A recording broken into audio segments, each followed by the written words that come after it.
She waited by the door, but the cowboy's shadow meant no escape. The cabin sat like a weathered prayer against the endless prairie, its log walls darkened by years of sun and storm. Inside, Sarah May pressed her back against the rough wooden door, her heart beating a steady rhythm that seemed to echo in the small space. The morning light filtered through the single window, casting long rectangles of gold across the worn plank floor. She had been waiting for 3 days now, 3 days since she'd made her decision, 3 days since she'd packed her small leather satchel with the few things that mattered: her mother's silver locket, the letters from her sister back east, and the train ticket that promised a new life in Denver. The ticket lay folded in her dress pocket, crisp and full of possibility. She could feel its edges through the fabric, a reminder of the choice she'd finally found courage to make. After 2 years of marriage to Thomas Garrett, she was ready to leave this isolated homestead, ready to leave behind the man whose love had turned as cold as winter wind. Sarah May moved away from the door and walked to the window. Her bare feet whispered against the floor, a sound she'd grown to treasure in the morning quiet. Outside, the prairie stretched in all directions, a sea of tall grass that bent and swayed like dancers in the breeze. In the distance, she could see the dark shapes of cattle moving slowly across the range. The cabin felt different now that she'd made her decision. Every object seemed to hold memories: the rough-hewn table where she'd eaten countless silent meals, the stone fireplace where she'd warmed herself through lonely winters, the narrow bed where she'd lain awake listening to Thomas's breathing beside her. But none of these things belonged to her anymore. They were part of a life she was ready to leave behind. She touched the locket at her throat, feeling the smooth silver warm under her fingers. Her mother had worn it every day until the fever took her, and Sarah May had promised herself she'd wear it to remind her of the woman who'd taught her that love should feel like sunshine, not shadows. The sound of hoofbeats broke the morning stillness. Sarah May's hand stilled on the locket as she peered through the window. A rider was approaching from the north, his silhouette dark against the pale sky. Even from a distance, she recognized the easy way he sat in the saddle, the familiar tilt of his hat. It was Jake Morrison, the neighboring rancher's son. Her pulse quickened, but not with fear. Jake had been her friend since childhood, one of the few people who still looked at her with kindness in his eyes. If anyone would understand her decision, it would be Jake. She opened the door before he could knock, stepping out onto the wooden porch that Thomas had built during their first hopeful spring together. Jake dismounted, tying his horse's reins to the post with practiced movements. When he turned to face her, she saw concern etched in the lines around his green eyes. "Morning, Sarah May," he said, touching the brim of his hat.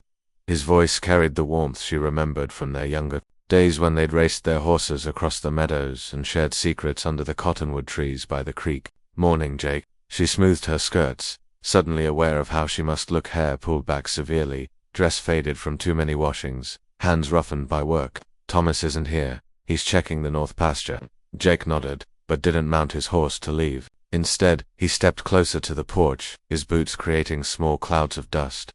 "Actually, Sarah May, I came to see you." The words hung in the air between them.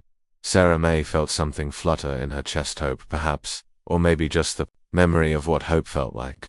She descended the porch steps slowly, meeting him in the yard where wildflowers pushed through the dirt despite the dry summer. "Is something wrong?" she asked, though part of her already knew that something was very right about this moment, about Jake being here when she needed him most. Jake removed his hat, running his fingers through dark hair that the sun had streaked with gold. "I heard Thomas talking in town yesterday about his plans to move you both farther west, to that land he bought near the mountains."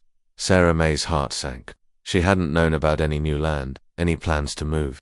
The isolation here was already more than she could bear, but the thought of being taken even farther from civilization, from any hope of escape, filled her with quiet dread. "I see," she said carefully. She'd learned to guard her words, to reveal nothing of her true feelings. "Sarah May," Jake said, his voice gentler now, "you don't have to pretend with me.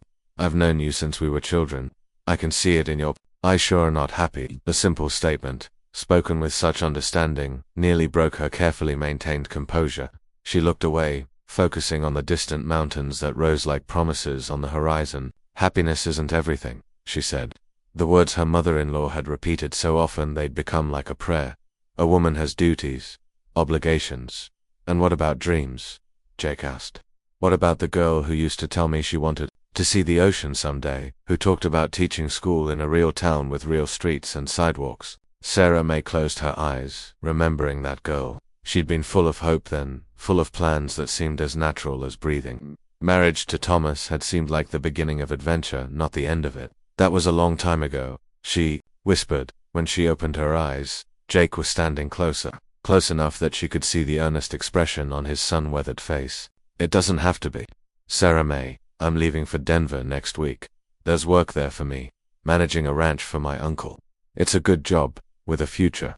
The word Denver hit her like lightning. She reached into her pocket, her fingers finding the train ticket she'd hidden there. Denver, the same destination she'd chosen for herself. I'm not asking you to run away with me, Jake continued quickly, seeing her expression. I'm not asking you to do anything you don't want to do, but if you ever decide that you want something different from life, something more than this, he gestured toward the empty prairie, I'll be there. I'll help you however I can.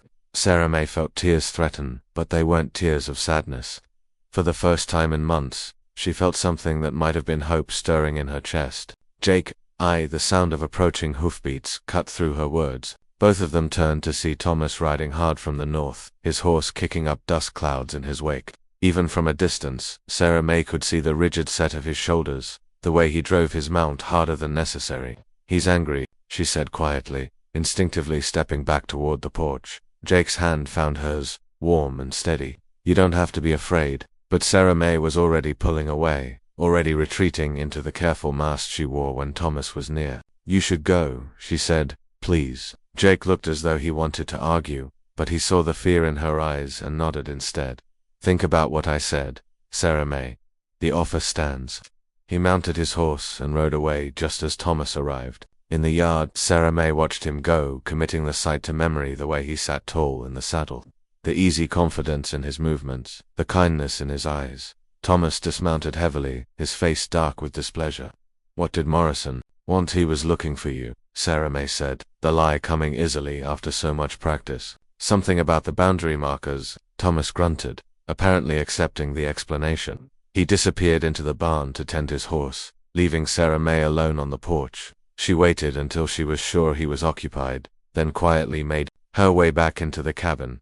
That evening, as Thomas ate his supper in silence, Sarah May made her final preparations. She moved carefully through their nightly routine, clearing the dishes, banking the fire, preparing for bed, but her mind was already on the morning train that would carry her toward freedom. She had made her choice, long before Jake's visit, but his words had given her something she hadn't dared hope for.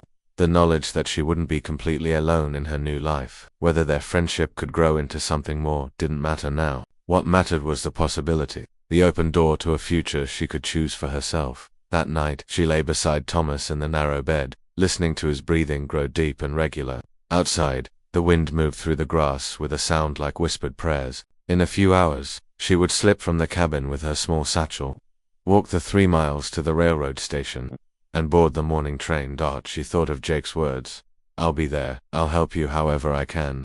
The promise wrapped around her like a warm shawl, giving her courage for what lay ahead. The last thing she saw before sleep claimed her was a rectangle of starlight through the window, pointing like an arrow toward the east, toward Denver, toward whatever waited for her beyond this small cabin on the endless prairie. Tomorrow, she would step through that door, not as someone's wife, but as herself, Sarah May, with dreams as wide as the western sky and courage enough to chase them. The waiting was almost over.